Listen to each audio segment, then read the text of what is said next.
പറയാൻ പറ്റുള്ളൂ. അതാണ് ദൈവം ഇതിൽ നിന്ന് നമുക്ക് മനസ്സിലാക്കി തരുന്നത്. ഉപവാസത്തിൽ ഇരിക്കുമ്പോൾ, ഉപവാസം എന്ന് പറഞ്ഞാൽ കർത്താവിന്റെ കൂടെ ഇരിക്കുക എന്നുള്ളതാണ്, ഉപവസിക്കുക എന്നുള്ളത്.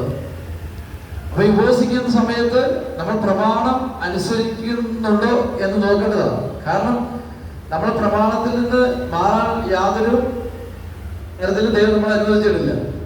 അതുകൊണ്ട് കായീന്റെയും ഹാബേലിന്റെയും കായീന്റെ വഴിപാടിൽ ദൈവം പ്രസാദിച്ചില്ല. പ്രസാദിക്കുന്നതിന് കാരണം ദൈവത്തെ ഇങ്ങനെ പറയുന്നത്, നീ നന്മ ചെയ്യുവാനും ഞാൻ പ്രസാദിക്കുകയില്ലായിരുന്നോ ചോദിച്ചു. അല്ലെ അങ്ങനെ ചോദിച്ചു. അല്ലാതെ നിന്നോട് വിഷയമൊന്നുമില്ല, നിന്നെ മാറ്റിയും നിർത്തിയിട്ടില്ല. നീ നന്മ ചെയ്യും,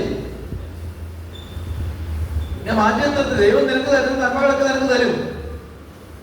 നിനക്ക് ഹാബേലിന് കൊടുത്ത പോലെ തന്നെ നിന്റെ വഴിപാടിലും പ്രസാദിക്കാൻ എന്റെ ദൈവശക്തനാണ്. ദൈവം മതിയായവൻ, ദൈവൻ അങ്ങനെ സ്നേഹിക്കുന്ന ദൈവമാണ്. പക്ഷെ നീ നന്മ ചെയ്യാതെ വഴിപാട് തന്നാൽ പ്രസാദിക്കാൻ മാത്രം അതാ. നന്മ ചെയ്യാതെ നമ്മുടെ ഒരു അവസരമായിട്ടല്ല കർത്താവിനെ നമ്മൾ കാണേണ്ടത്. കർത്താവ് പറയുന്നു, എന്റെ മകന് ഞാൻ ആർക്കും വിട്ടുകൊടുക്കത്തില്ല. കർത്താവ് പറയുന്നു, കായനോട് പറഞ്ഞു, നീ എന്തിനാ കോപിക്കുന്നത്? അവന് കോപം വന്നു. ചേട്ടൻ വഴിപാട് കൊണ്ടു കൊടുത്തപ്പോ കായിന്റെ വഴിപാട് പ്രസാദിക്കാതെ സ്വാഭാവിക കോപം വന്നു. ഇവ നമ്മളെ വിശ്വാസത്തിൽ രണ്ടുപേര് പോയി, ദൈവം എന്റെ വഴിപാട് പ്രസാദിച്ചില്ല, സണ്ഡുകളുടെ വഴിപാട് പ്രസാദിച്ചു. പക്ഷെ നോക്കുമ്പോ ഞാൻ സ്റ്റേജിലുണ്ട്, സണ്ഡുകളുടെ സ്റ്റേജിലുണ്ട്. പക്ഷെ എനിക്ക് സങ്കടവും വരും, ദേഷ്യം വരും. മനസ്സിലാകുന്നു? ദൈവം പറഞ്ഞു, നീ മര്യാദയ്ക്ക് ഇരിക്കുക, നീ നന്മ ചെയ്യുക. നീ നന്മ ചെയ്താൽ നിന്റെ വഴിപാട് ഞാൻ പ്രസാദം ഇങ്ങനെ വായിക്കുന്നത്. എങ്ങനെയാണ്? എന്നാലേ യഹോവ കായനോട്, നീ കോപിക്കരുത്. കോപിക്കുന്ന എന്തിനാ? നിന്റെ മുഖം കാണുന്നത് എന്തിനാ? നീ നന്മ ചെയ്യുന്നുവെങ്കിൽ എനിക്ക് നിന്നോട് പ്രസാദം ഉണ്ടാകത്തില്ലേ? നീ നന്മ ചെയ്യാതെ ഇരുന്നാണ് ഈ വിഷയം. എങ്ങനെ വായിക്കുന്നു? 4:6 വായിക്കുന്നു. എന്നാല് യഹോവ കായനോട് പറയുക, നീ കോപിക്കുന്നത് എന്തിനാ? നിന്റെ മുഖം പാടുന്നത് എന്തിനാ?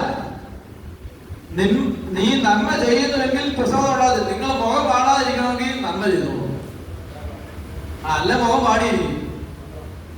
അതായത് ഹാബേൽ അനുഗ്രഹിക്കുന്ന കണ്ട് കായീൻ വേദനിച്ചതുപോലെ വേദനിക്കാതിരിക്കണമെങ്കിൽ നമ്മൾ ഓരോരുത്തരും നന്മ ചെയ്യുന്നവരായി മാറും.